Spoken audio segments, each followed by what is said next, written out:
Hi, and welcome back. Today I'm reviewing the film Elysium, which stars Jodie Foster and Matt Damon, and is directed by Neill Blomkamp.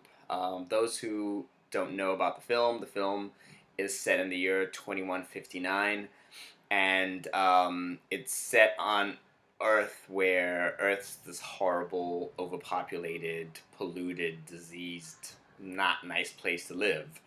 And the rich have built this great station off of Earth that restricts the poor and diseased from Earth getting there.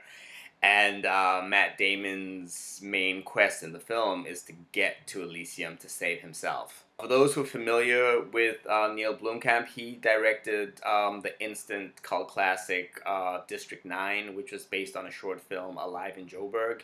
He also directed a bunch of other things, including another short called Tempot, and he also did a bunch of special effects for TV shows. Matt Damon is great in this, as always. He's always a pleasure to watch. He does some good work. He looks great.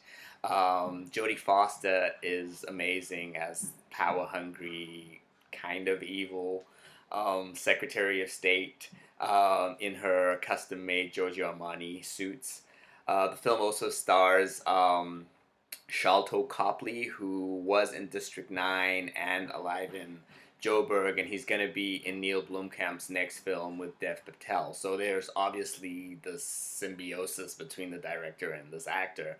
The film also stars Alice Braga and Wagner Moura, who's a Brazilian actor who's done some interesting stuff as well.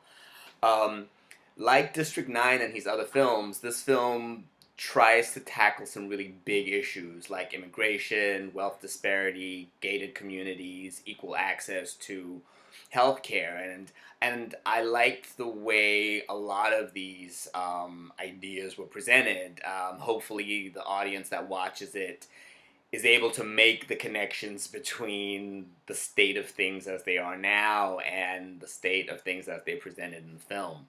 So, to cut to the chase, should you see this film this weekend?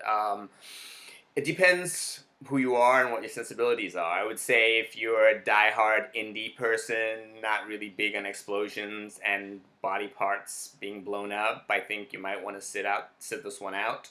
For fans of the rabid fans of District 9, I've been reading some stuff online, and some people have just been disappointed with the film, and to a certain extent, I can understand why, but I think for those people that want to watch a blockbuster who might not have seen District 9 or who can see this film as a standalone project and not as a comparison to District 9, I would say go ahead and watch it.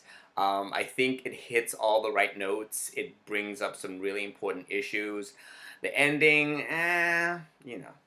But I think overall, in terms of a summer blockbuster that is well constructed, well put together, and mostly fun to watch, I would say go see it. If it's a choice between the range of blockbusters that are out right now, and there's a bunch of really bad ones, not mentioning any, um, I would say go check the film out.